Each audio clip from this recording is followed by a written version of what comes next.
جی آپ تو شادی میں نہیں آئیں گی نا؟ اس نے سرسری سا ذکر چھیڑا۔ وہ جو مڑنے لگی تھی چونک گئی۔ کس کی شادی؟ اب پورا رشتہ معلوم نہیں، مگر جس لڑکے کی شادی ہے وہ ہمارا بھی رشتہ دار ہے اور اس حماد کا بھی۔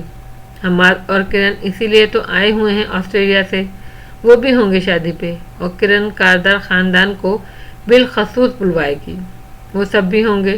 سو ادھر آپ حماد کا سامنا نہیں کر سکیں گی، مجھے پتا ہے، اس لیے آپ کا کارڈ ادھر ہی آیا تو میں نے امی سے کہا پھپھو کو نہ بھیجیں، وہ نہیں آئیں گی۔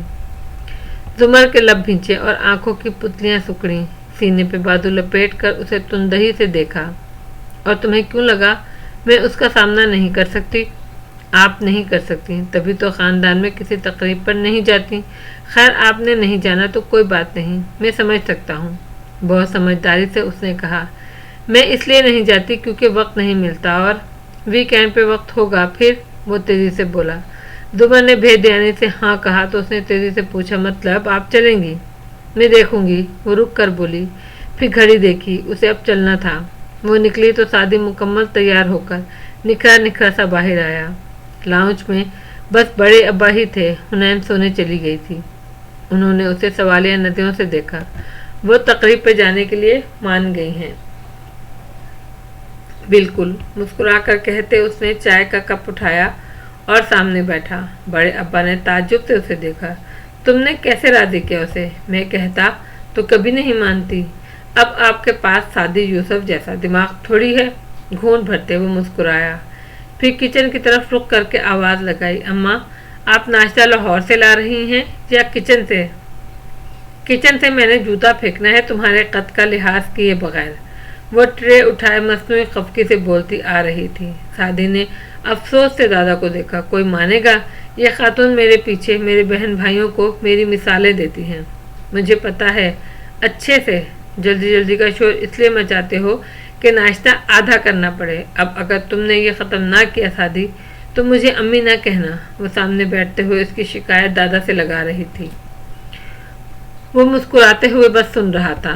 سعدی نے حسب عادت تھوڑا سا کھایا، پھر ہاتھ صاف کرتا اٹھا اور بہت متناعت سے ماں کو مخاطب کیا، اچھا نصرت بہن، اللہ حافظ۔ اور اس سے پہلے کہ وہ واقعی اس کے قد کا لحاظ کیے بغیر ایک ہاتھ جڑ دیتی، وہ باہر نکل چکا تھا۔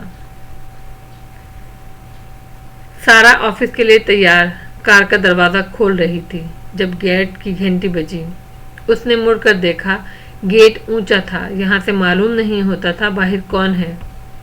وہ چابی دروازے میں چھوڑ کر بیگ کار کی چھت پر رکھ کر گیٹ تک آئی اور اسے کھولا۔ آدھا دروازہ کھلتے ہی ہاتھ ٹھٹک کر رک گئے۔ باہر فارس کھڑا تھا، ٹی شرٹ، جینز، چھوٹے کٹے بال، سنجیدہ گہری نظریں اور سپاٹ چہرہ۔ سارا نے باقی دروازہ سست روی سے کھولا۔ فارس کوئی نادیدہ لٹکان کے پیچھے اڑس تھی، وہ ایک طرف ہٹی، چہرے پہ تذبذب سا در آیا۔ آپ ٹھیک ہیں؟ سرسری سا سوال کیا، البتہ اس کو دیکھ کر گہری نظروں سے دیکھا۔ وہ ہوں میں سر ہلا کر مزید ایک جانب ہوئی۔ میرا اتنی صبح آنا اچھا نہیں لگا، یا آنا ہی اچھا نہیں لگا؟ اس کی ہچکچاہٹ کے باوجود وہ ذرا سرد سا بولا۔ سارا کے چہرے پر شرمندگی ابھری۔ ایسا نہیں ہے، آؤ، بچیوں سے ملنے آیا تھا میں۔ وہ وہیں کھڑا رہا۔ سارا بھی ادھر کھڑی رہی مگر اس سے نگاہ نہیں ملائی۔ وہ اسکول کے لیے تیار ہو رہی ہیں، بس ہم نکلنے ہی والے تھے۔ ساتھ ہی اس نے گھڑی دیکھی، جیسے جلدی میں ہو، یعنی کسی اور وقت آؤں۔ اس کے چہرے کے بدلتے رنگ بغور دیکھتے وہ خشک انداز میں کہہ رہا تھا۔ سارا سے اضطراب سے چہرہ اٹھا کر اسے دیکھا۔ تم آ سکتے ہو فارس، مگر میں زیادہ نہیں۔ وہ اس کے تاثرات پڑھ رہا تھا۔ تو آپ کے خیال میں وارث کو میں نے قتل کیا تھا؟ ایسا نہیں ہے، مجھے یقین ہے تمہیں پھنسایا گیا تھا۔ یقیناً تمہارے دشمن بہت ہوں گے، اور میرا ادھر آنا آپ کے خاندان کے لیے خطرے کا باعث بن سکتا ہے۔ میں سمجھ گیا، آئندہ دور رہوں گا۔ سر ہلا کر وہ یوں کہہ رہا تھا جیسے واقعی سمجھ گیا ہو۔ سارا نے دکھ سے اسے دیکھا۔ فارس، آئی ایم سوری، مگر میں پہلے ہی بہت مشکل زندگی گزار رہی ہوں۔ میرے پاس میری بیٹیوں کے علاوہ کوئی نہیں ہے۔ میں ان کو کسی بھی خطرے میں نہیں ڈال سکتی۔ تم پلیز مجھے غلط مت لینا۔ کہا نا اب مل لوں یا جاؤں؟ نہیں آؤ پلیز۔ وہ اب کے واقعی پیچھے ہٹی اور اندر کی طرف بڑھی۔ وہ چند لمحے ضبط سے اسے آگے جاتا دیکھتا رہا، پھر سر جھٹک کر پیچھے ہو لیا۔ ہر حقیقت فریب لگتی ہے جب کوئی اعتبار کھو بیٹھے۔ اسٹڈی روم میں خاموشی پھیلی تھی۔ نوشیروان بھی اسی خاموشی کا حصہ بنا، لبوں پر مٹھی رکھے میز کے اس طرف بیٹھے ہاشم کو دیکھ رہا تھا، جو بہت انہماک سے فائل کے صفحے کو پڑھ رہا تھا۔ اس سے آج آفس دیر سے جانا تھا، اس لیے وہ رات والے لباس میں تھا۔ تیسری دفعہ پوچھ رہا ہوں سعدی کب آئے گا؟ اب وہ بیزار ہونے لگا تو مقدس خاموشی کو توڑا۔ ہاشم نے صفحہ پلٹا، پھر نگاہ اٹھا کر اسے دیکھا۔ کیا اس کے انتظار میں تم تمام رات سوئے نہیں؟ اس نے شیرو کی ہلکی گلابی آنکھوں کو دیکھ کر کہا۔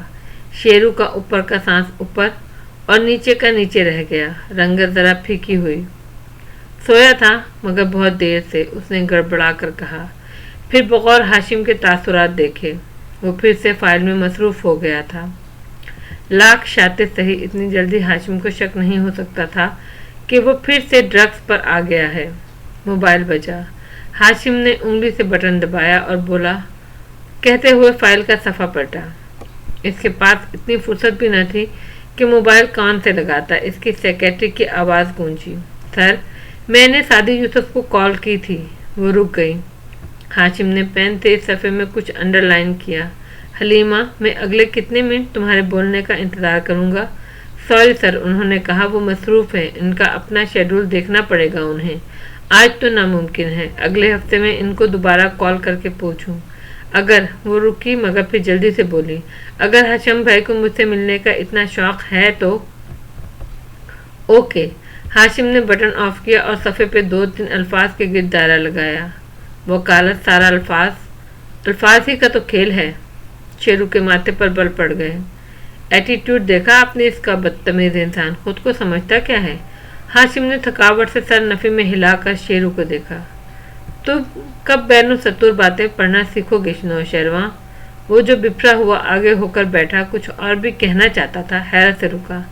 اس کی اس بات سے اور کیا مطلب؟ کیا تم سعدی کو نہیں جانتے؟ وہ بدتمیزی نہیں کر رہا، وہ مجھ سے ملاقات کو ٹال رہا ہے۔ مگر وہ کیوں ٹالے گا؟ جب اس کو کوئی مدفن ثبوت ملے گا تو وہ سب سے پہلے میرے پاس آئے گا۔ صاف بات ہے اس سے میری فائلیں نہیں کھلیں۔ بغیر ثبوت کے وہ میرا سامنا نہیں کرنا چاہے گا، اور فائلز کو کھولنے کے لیے اسے وقت چاہیے، اور اگر اس نے فائلز کھول لی نہیں کھلیں گی۔ ہاشم نے اطمینان سے کہتے وہ فائل اسٹینڈ پر رکھے پلندے پر ڈالی اور لیپ ٹاپ اپنے قریب کیا۔ سعدی کبھی بھی کمپیوٹر کے ساتھ اچھا نہیں تھا۔ میرے کمپیوٹر کی ہارڈ ڈرائیو کو وہ اپنی کسی ڈیوائس سے ریموٹلی ایکسس تو کر سکتا ہے، مگر فائلز پہ لگے تالے کھولنے کے لیے وہ ایسے پروگرام استعمال کرے گا جو تالا توڑ نہیں سکتے۔ مگر اس میں باری باری ہزاروں چابیاں لگا کر دیکھتے ہیں کہ شاید کوئی چابی لگ جائے، اور جب آدھے سفر میں بھی تالا نہیں کھلتا تو فرسٹریشن کا شکار شخص زور زور سے چابی گھماتا ہے۔ اس کے بعد پتہ ہے کیا ہوتا ہے شیرو؟ وہ ہلکا سا مسکرایا۔ غلط چابی تالے میں ٹوٹ جاتی ہے، اور ٹوٹی چابی والا لاک پھر کہیں صحیح چابی سے بھی کھلنے کے قابل نہیں رہتا۔ اگر تمہاری گلستان سعدی ختم ہو چکی ہے تو میں کام کر لوں؟ شیرو ماتھے پہ بل لیے اٹھا، میز پہ دھرا اپنا موبائل بھی اٹھایا۔ ادھر اس نے اپنا موبائل کو دیکھا، ادھر ہاشم نے اس کی نگاہوں کو۔ پھر ہاشم نے سنجیدگی سے ہاتھ بڑھایا، موبائل دو۔ شیرو نے نہ سمجھی سے فون اسے پکڑا دیا۔ ہاشم نے اسکرین کو چند دفعہ دبایا۔ یہ سعدی کا نمبر ہے۔ اسکرین شیرو کو دکھائی اور فون اپنے سامنے کیا، اور یہ ہو گیا سعدی کا نمبر ڈیلیٹ۔ دوبارہ اسکرین لہرائی۔ نوشیروان کا منہ کھل گیا۔ بھائی مگر تم میری اسٹڈی سے نکل کر اسے کال کرنے اور اس پہ غصہ کرنے کا سوچ رہے تھے۔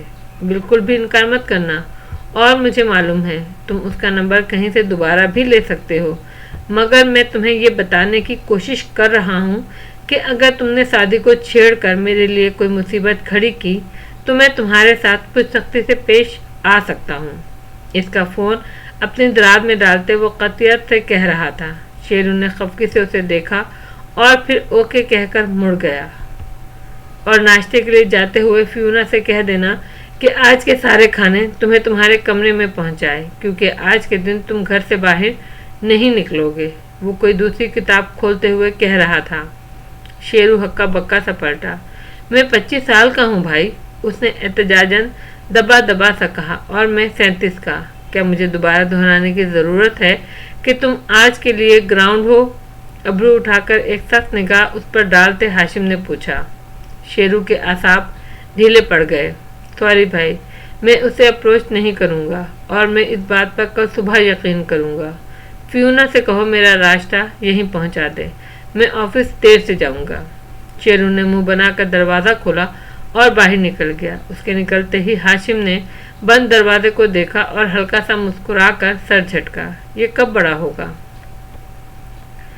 واپس کتاب کی طرف متوجہ ہوتے ہوئے وہ لمحے بھر کو رکا، چہرہ اٹھا کر ادھر ادھر دیکھا۔ اسٹڈی کے ریکس، کتابیں، لیمپس، ایک عجیب سا نوسٹیلجیا سا ہاشم کو اپنی گرفت میں لے رہا تھا۔ کتاب پرے کر کے اس نے پیچھے ٹیک لگائی اور قلم ہاتھوں میں گھماتے ان در و دیوار کو دیکھنے لگا۔ اس کی آنکھوں میں گہری سوچ تھی۔ پھر اس نے اپنا موبائل نکالا اور جیسے ریت میں دبا کوئی گم گشتہ صندوق ڈھونڈ رہا ہو، سعدی کا نمبر تلاش کیا۔ فون کان سے لگا کر وہ گھنٹی جاتے سنتا رہا۔ جی ہاشم بھائی، وہ آج بھی اس کی کال ریجیکٹ نہیں کر سکتا تھا۔ ہاشم کے لبوں پہ مسکراہٹ در آئی۔ تم نے آنے سے انکار کیوں کر دیا؟ وہ دوستانہ انداز میں پوچھ رہا تھا۔ وہ چند لمحے خاموش رہا۔ آج آفس دوبارہ اسٹارٹ کیا ہے تو ابھی نکلنا مشکل ہوگا۔ تم چاہو تو میں تمہارے آفس آ جاتا ہوں، وہ نرمی سے بولا۔ آپ مجھ سے کیوں ملنا چاہتے ہیں ہاشم بھائی؟ کیونکہ مجھے لگتا ہے تم بدل گئے ہو۔ وقت بدل گیا ہے، وہ محتاط سا بول رہا تھا۔ ہاشم نے 2 انگلیوں سے آنکھیں مس لیں، ناک کی ہڈی کو چٹکی میں لیا، پھر گہری سانس لی۔ وقت بھی وہی ہے، میں بھی وہی ہوں، اور تم بھی۔ شاید ہمارے درمیان کوئی غلط فہمی آ گئی ہے، میں وہ دور کرنا چاہتا ہوں۔ مجھے کوئی غلط فہمی نہیں ہے، اسے تو یقین تھا۔ ہاشم خاموش ہو گیا۔ چند لمحے اسٹڈی کی خاموشی ان دونوں کو بولنے پر مجبور کرتی رہی، مگر دونوں چپ رہے۔ سعدی، کیا ہم واپس جا سکتے ہیں؟ اچھے وقتوں میں واپس، جب ہمارے درمیان یہ زبانی باتیں نہیں ہوا کرتی تھی۔ تم رات کے 1 بجے بھی میری ایک کال پر آ جاتے تھے۔ جب تم مجھے ہاشم بھائی کہا کرتے تھے تو دل سے کہتے تھے۔ کیا کوئی راستہ بچا ہے سعدی؟ شاید نہیں۔ ہاشم نے موبائل بند کر کے میز پر ڈال دیا۔ اسٹڈی کے در و دیوار پھر سے بولنے لگے۔ اس کی سماعتوں میں اچھے وقتوں کی باز گشت سنائی دینے لگی۔ بامشکل ان سب کو ذہن سے جھٹکتا ہاشم سیدھا ہوا اور کتاب پھر سے کھول لی۔ دوسری طرف اپنے آفس میں لیپ ٹاپ کے سامنے سوچ میں گم بیٹھا سعدی ابھی تک موبائل کو تک رہا تھا۔ پھر وہ بھی ہر چیز کو ذہن سے جھٹکتا سیدھا ہوا اور لیپ ٹاپ قریب کیا، گردن اونچی کر کے آگے پیچھے کا جائزہ بھی لے لیا، اور پھر اپنا پروگرام دیکھا جو ابھی تک چل رہا تھا۔ ناکامی در ناکامی۔ اسے شدید فرسٹریشن ہوئی۔ مضطرب سے انداز میں چند ایک کیز دبائیں، پروگرام سے ایک ساتھ 2-3 کام کروانے کی کوشش کی، اور اسکرین پہ جلتا بجھتا نشان جگمگانے لگا۔ اس نے دوبارہ چھیڑ چھاڑ کی اور پروگرام کرپٹ ہو گیا۔ پارٹی کی ساری محنت ضائع چلی گئی۔ چابی لاک میں ٹوٹ گئی تھی، سب برباد ہو گیا۔ فائلز ڈیمیج ہو چکی تھی اور اب کوئی بھی چیز ان کو ریکور نہیں کر سکتی تھی۔ اس نے دونوں ہاتھوں میں سر تھام لیا۔ وہ واقعی کمپیوٹر کے ساتھ اچھا نہ تھا، اور وہ بغیر ثبوت کے کسی سے مدد بھی نہیں مانگ سکتا تھا۔ اب وہ کیا کرے؟ اس نے سر اٹھا کر اپنے آفس کو اجنبی نظروں سے پھیکی پڑتی رنگت کے ساتھ دیکھا۔ دوبارہ سے ہاشم کا کمپیوٹر ناممکن۔ اب تو ہاشم اس کو اپنے قریب بھی نہیں پھٹکنے دے گا۔